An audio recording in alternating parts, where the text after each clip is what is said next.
Okay. Please let me introduce Professor Henderikx, Senior Advisor and former Secretary General of the European Associations of Distance Teaching Universities. He has a very interesting presentation entitled The Changing Pedagogical Landscape. And after that, we watch a video by Professor Christou and open the discussion. Could you please come up?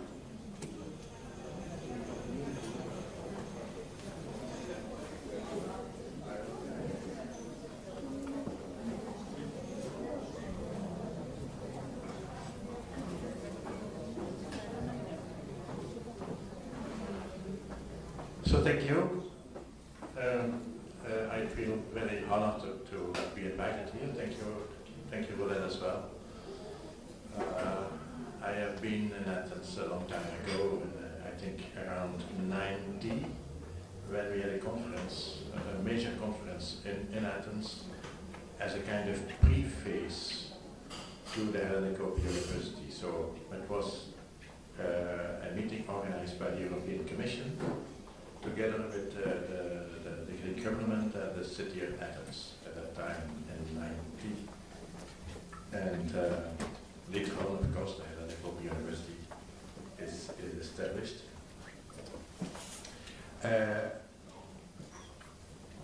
I speak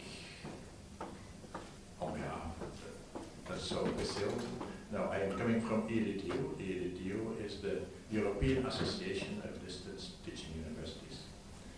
And we associate all of the European universities first.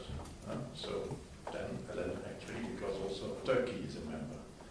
And Israel, because they are not in Europe, they are an associate member. And we have also an associate member in Canada and Ecuador, the global country. So our main definition is that we are an association of the European Open Universities, created in '87 by the British Open University, the German Open University, the Dutch, the Spanish. Yeah, that's it, I think. And we have also another membership.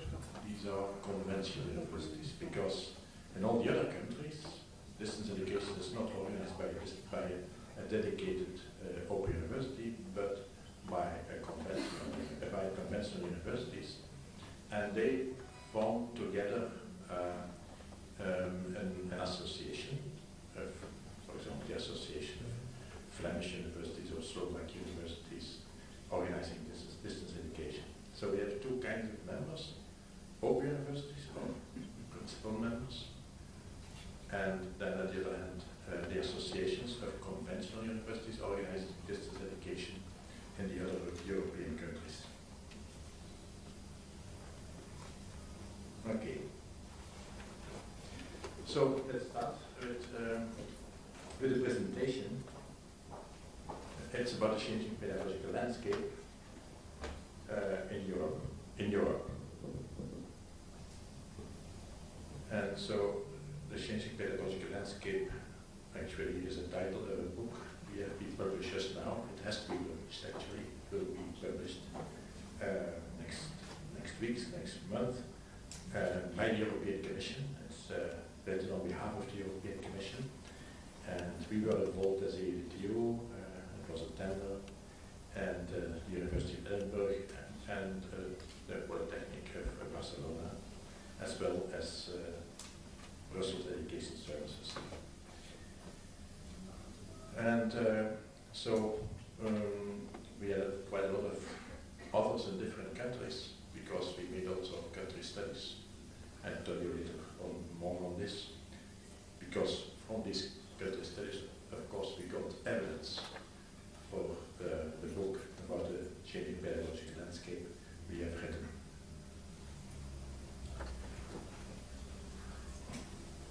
Yeah. So, commissioned by the European Commission, and the remit was to provide research analysis for and recommendations to European governments that would aid them in promoting greater innovation in pedagogy and in the use of technology in higher education. So that was the scope, and so today. So perhaps you will feel that in most of my presentation, the scope is more at the policy level, institutional policy and governmental policy. Although, for speaking about policy, we should also speak about institutional policy, of course. So we had 8 countries selected. So you don't see Greece here, so it was not selected by the European Commission, but nevertheless a representative sample of Europe, European Union. And the methodology was desk research and an analysis of the education, higher education policy in all these countries. But the core were expert interviews. So we interviewed at least 2 higher education institutions in each country, at least 2. And we interviewed the government, the Ministry of Higher Education, and intermediate organizations if there were. So for example, JISC in the UK and SURF in the Netherlands, or Open Universitetet in Norway, and so, or sometimes Rectors Conference. These interviews, I don't have now the questionnaires with me. They were really in-depth interview, taking each 1 day. So we went 1 day to a university, speaking to a lot of people on all levels. The same for the government, 1 day in the government, from the Director General, eventually the Deputy Minister, to functionaries. So let's come to the results immediately. At the systemic level first, what do we see in Europe in general? I don't speak only about the open universities, also about the open universities, but not only about the open universities. What do we see at the system level? We see that the pedagogical landscape in Europe becomes increasingly complex. Of course, in all universities, that's the main mission of the university. They teach 3 cycles of degree promotion, bachelor, master, and PhD. But many universities and colleges offer more and more continuing professional development and lifelong learning, continuous education. And that is a sector which is growing and is even more growing by the opportunities created through ICT, by the internet, because you can reach many, many more people in this way. Another new area of provision is open education. For example, MOOCs and open educational resources, and they can only exist because of the internet. They are really linked to the internet. Moreover, what we see is that higher education is no longer a national provision, a national operation, and even not a European provision sometimes, but really international and transnational, also for countries outside of Europe. So, and in the UK, in the Anglo-Saxon countries, they call this education export. So a business term, actually. So if you look again to this, then you see that, of course, in this pedagogical landscape, we have three main areas of provision. And I have also added already the influence of new modes of teaching and learning. So blended degree education in 3 cycles, blended degree education. Online open education through open educational resources and MOOCs, always online and completely online. And then we have continuous professional development, short learning programs, non-degree education, the whole sector of continuing education, lifelong learning. That's blended.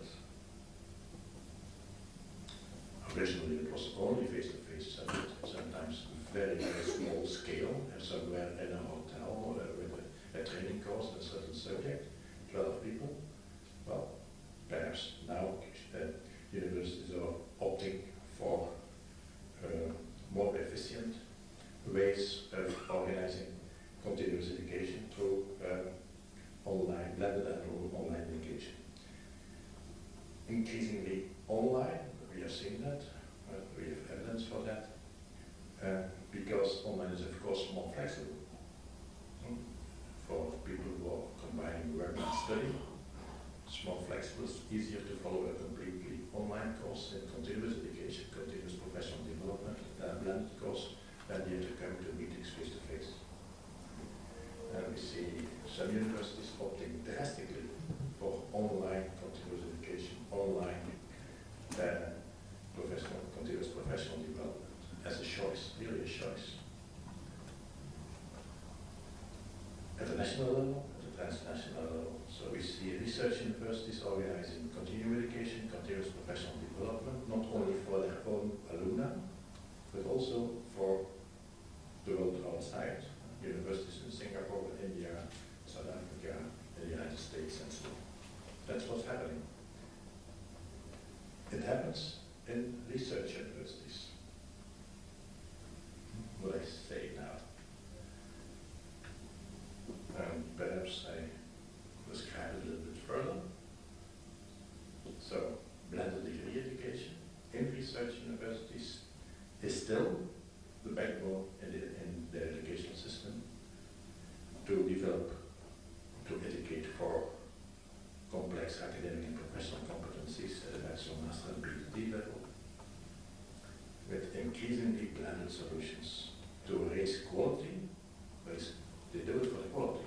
That's the only argument, only for the quality, not for the money up to now. For growing student numbers, because that's an issue, how to keep quality with increasing student numbers. Then blended and online education and training on demand, continuous education. That means the valorization of knowledge available in universities to support innovation in the public and private sector for companies based on research and development. So innovation up to now was linked very much, is linked to research at the moment, knowledge transfer and knowledge valorization for applications in countries and so on. But you know, the knowledge triangle, that's research, innovation and education. But up to now, the link between education and innovation in the sense of valorization of knowledge, knowledge transfer to companies and so on, is very weak, very weak. There's a lot of things to do. And so,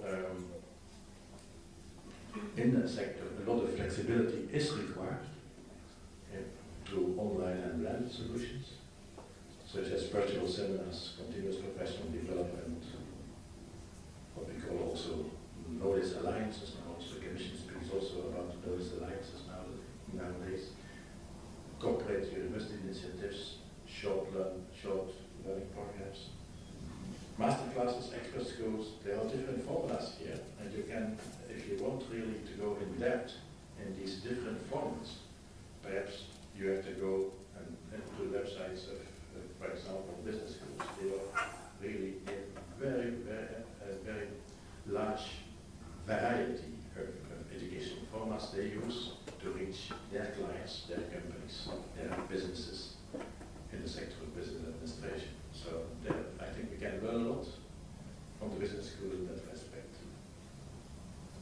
But of course, to be efficient, you need to be able to be flexible. You need to be online in that sector. And then you have online open education and knowledge sharing, a little bit broader than just education, knowledge sharing. That means that you share knowledge to professional academic networks, for example. That means pushing knowledge you have in your university online into the public domain, for example, over MOOCs, open media, as a term used at the UK Open University, open access, but that's then in research, open innovation. Yeah. But I added to this preferably designed and arranged according to the needs of user groups and networks. Because at this moment, MOOCs are made available to anybody without knowing who is going to use it. And perhaps we have not only to, we have to think not only about the development of MOOCs, how to develop a MOOC, an interesting question. We need educational design for that. Also the question how to deliver MOOCs. That's also a question that is up to now answered because there are so many platforms like FutureLearn and edX and Coursera and you name them. But there's another question: how to make people use using MOOCs. That's really a fundamental question because if MOOCs are massive, okay, they are massive, they are used by 160,000 people, but how many people in Greece or in Belgium or in Slovakia or Czechia use really MOOCs or know about MOOCs? So the usage of MOOCs is very important, and I think to make open education a success, you need also some links with civil society organizations, with organizations for regional development and so on, with cities, because you have completely other channels there to reach the normal citizens than the channels you have available in the universities. So these are three areas of provision. And the question is now, because of the theme of today, where are the open universities here? And the answer is not well. The answer is not just one answer. The answer is to be given by each university separately, by each single open university. The same as for research universities or for any university. This is a matter of institutional policy. Of course, open universities will deliver degree education. Bachelor, master's, doctorates, that's the core of your university mission. You ever will do that. But the question is this still blended education? Or is this online or more online? And what we see is, as also Alan has told already, that a part of blended probably in open universities will be limited because of the business model used in the open universities, but also the pedagogy used in open universities. So, in Europe I believe there is one open university, the WOC in Barcelona, that says we are completely online. And the others say, okay, we are blended, we still have studies, we have study centers. Study centers are essential. Federal University last week on our conference in Hagen was saying, okay, we will keep study centers. So that's more or less blended, but it is not entirely blended like research universities do. It's more online.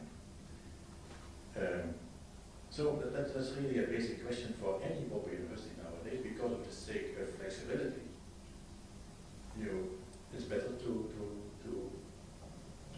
go into the direction of online or online degree provisions.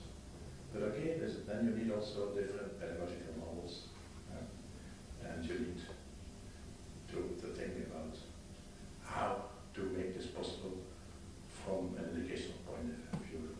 Educational design, there's an article on there. Educational design for online education is not just web lectures. Another question is, do we go as open universities into continuous education, professional development, continuous professional development, non-degree education? Well, part of the answer is given last week by our rectors meeting. We have a rectors meeting, we have a rectors meeting. We have twice a year, all the rectors of the open universities in Europe meet together. And that was last week in Hagen. And there they decided to sign a memorandum of understanding for the provision to promote short learning programs, for example. Because they say, okay, many students don't want to follow a complete bachelor or complete master. They want to follow some courses or a short program of 30 ECTS points or 60 ECTS points, giving not a bachelor, but another award, for example, a certificate or a diploma. In the UK, they have a complete system to rank these qualifications in compliance with the European qualification framework. That's already saying, okay, short learning programs are perhaps more effective and more wanted by our type of students than bachelor and master programs. Or you have to be careful. Many students, and perhaps never less than now, want to study a bachelor or a master. But there was quite a lot of categories of students that wanted a short learning program on a certain subject as a kind of professional development course in all sectors, you name them. So that memorandum of understanding for the European universities is very important, and of course there also the question is, how much do we go online? Second question is, if we want really to develop niches in continuous professional development and continuous education, then we better collaborate. And we better collaborate as open universities. We bring staff of different open universities together on a certain subject. For example, distance education or online education, professional training course, or it can also be European studies, or it can be also, I don't know, nursing, or perhaps something more difficult, nanoscience, nanotechnology, or whatever. And you see, in many of these subjects, you don't have all the expertise in your own home, in your own university, and then it's better to bring expertise from different universities together, 3 or 4 courses, 3 or 4 modules, and you develop together a new degree, a small degree, a certificate, a joint certificate, or a double certificate. We have a lot of ideas about this. We have also a lot of experience with this kind of collaborations. So that's very important. So if you ask, where are the open universities? Well, open universities perhaps have a role to play in innovation, have a role to play in continuing professional development, have a role to play in continuous education, mostly online. You have experienced open universities with large groups, so that's very important. Do you have to go as an open university into open education, into MOOCs? Interesting question. Some of our open universities don't go into MOOCs. There are more that go into MOOCs. But then you have to look what is the function of a MOOC in my system, in my university system. And so in the UK, for example, one of the main functions is to recruit new students for their degree programs. It's an interesting function. There's also a function, the function that MOOCs can also be to be more visible for at the national level, at the international level, certainly at the national level as well, or really to contribute as a service to society, to the educational system with free courses. But what happens then? Then you see that you have a problem with business models. The business models for each of these areas of provision are completely different. So, for example, for degree education, you have a system which is completely regulated. Even the fee is regulated in many cases, in many countries. For example, in Germany, there's a German Open University, the federal in the state, no fee can be asked. There's no fee. In the UK Open University, there's a high fee, as you learned already. In the other countries, there's a normal, let's say, a low fee, and in Europe in general, they have a low fee. That means that fees are not really enough to build your business model for the whole university. So it's a regulated system. You get an income from the public authorities, you get funding from the public authorities, and you have fees. And the mix is completely different from the US system, from the American system. And all discussions about MOOCs and so on in the US, they are not applicable to us. So if free courses have to compete with very expensive programs, bachelor programs, master programs, it's a completely different discussion from our discussion, where knowledge education is also for free, so to say, in most of our countries. Then in the open domain, yeah, it's for free. So the business model is very difficult because there is no revenue from MOOCs at the moment. On the contrary, there is in most universities that organize MOOCs at this moment have a loss because they have to pay to the platform, and that's very much. And then there are arranging other questions: what platform to use? Do we need a national platform for MOOCs, which is then more affordable, and so on and so on. And then we have the third sector, the non-regulated continuing education. That's completely non-regulated. Also, the degrees are non-regulated. If you want to organize a new academic degree, you better start with continuing education than ask permission to the government to organize a degree. Then it takes you 5 years to make that decision. So there are a lot of advantages to experiment and to use that professional continuing education space as a kind of experimentation space as well, because there you are completely free. Also, all research universities do that. So they say, oh, we don't think about it, so let's make simple certificate or a diploma in the first year, and we will see. And it's really a place of experimentation, like also MOOCs are a place of experimentation and innovation. So staff that are engaged, now I speak about research universities and MOOCs, they are also going to be innovative in their normal bachelor and master courses.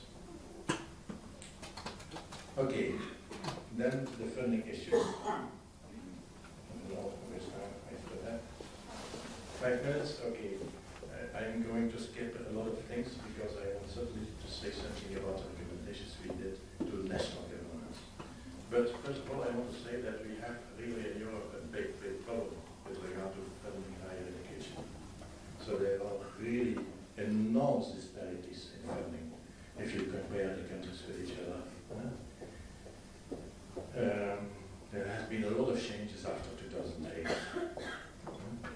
To the extent that we can wonder if we can speak still about a European higher education. And also, how to speak about innovation if you have not at all funding for innovation left. That's really a problem for many countries. Greece, and this it's about 1 year, I believe, where 50% less funding than. Let's assume that was since 2008. I know the figure given by Antonis was different. It was even more dramatic, but perhaps the period is also different. Hungary 45, Latvia 40% less than 2008. Almost all Southern European and Central Eastern European countries are in trouble, except Poland. They have an increase of funding. And all the other countries, there are only 2 who have an increase. And that's Norway and a little bit Sweden, I think. And all the other countries are a little bit stable, like Belgium, Netherlands, Germany, and so on. But with increasing student numbers, that means the income per capita is still less. And that, therefore they face, nevertheless, a problem, which they can't solve with more staff. In my own university, the staff ratio is at this moment 1:37. Some years ago it was 1:20. In the US, when we speak about Stanford, the first American was Stanford. And Cambridge, Oxford, okay, that's 1:4, 1:5. That's the difference. So, okay,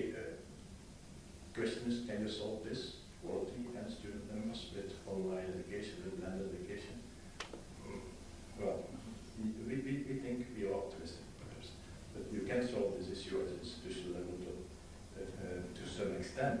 So new modes of teaching and learning can help. But when you are working in these contexts with such a decrease of funding, then okay, you can't deny that there is a problem. And as this is not just in one country, Greece, for example, it's in many, many countries. So it's really a problem. That's my private opinion. It's not in the book of the European Council. Council of Ministers, they should discuss this. And up to now, they didn't do that. And the Commission is not promoting the discussion. Why not? Because they don't want to speak about asking more money for education, for example. And the other side is, okay, then countries should then spend more money of their budget, even if it is a low budget, to education.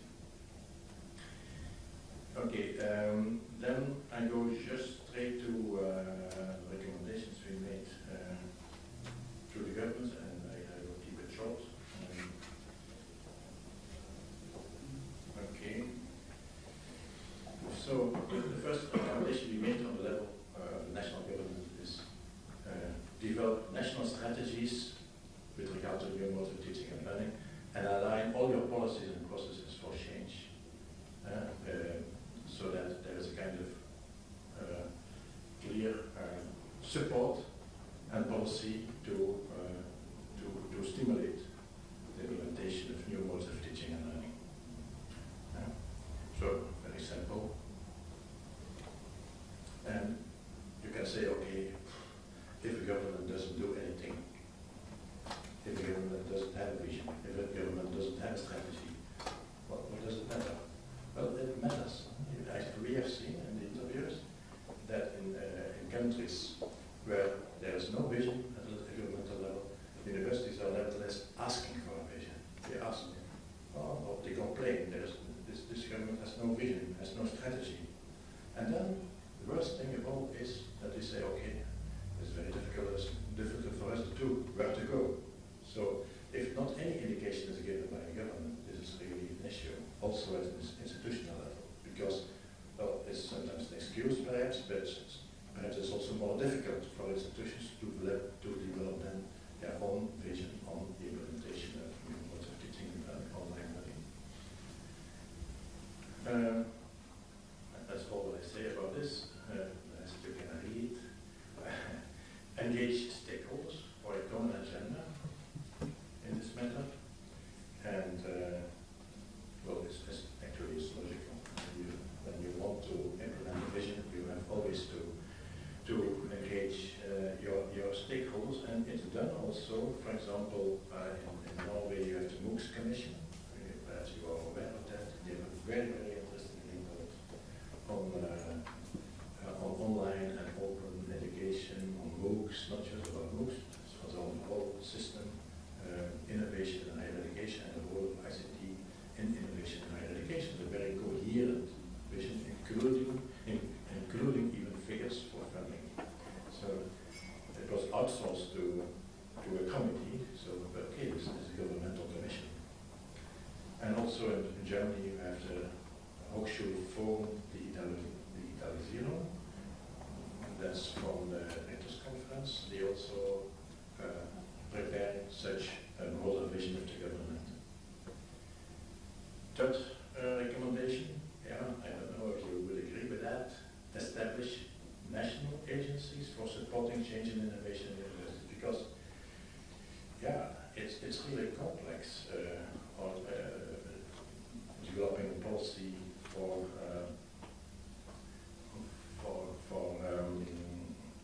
ICT in higher education at the institutional level as well. You need a vision, you need a strategy, you need support services at the institutional level. And there's the question of learning design. If you don't do anything at the national level, if you don't support new designs for course development and curriculum development, it will not happen. It will not happen. The only thing which happens in that case is that universities start to take web lectures and go to put their web lectures on web, and that's it. Which is fine, but it's not effective, it's not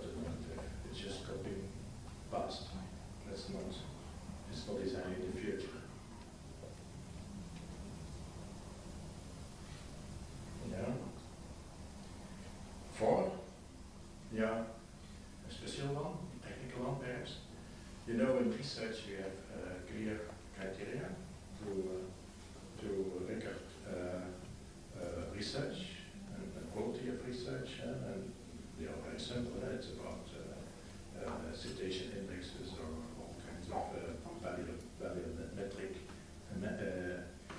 measures. And well, one of the recommendations is to have also such metrics about the typology of online and blended education. Because everybody can say that he has an open course or a blended course, but what is it? There should be some metrics, and also to compare institutions, to compare yourself with other institutions, you need some benchmarks.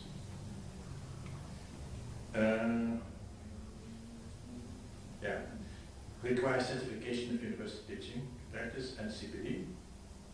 That was already said. And then we have 3 recommendations about quality assurance that will be more and more institutional, as you know. And I skip these as well. Yeah, and then prioritize funding in your funding schemes. I will skip it as well. The question is, what should the government fund? What should it fund? It should strengthen the enablers for innovation, and these enablers are, for example, promoting leadership for institutional change. So,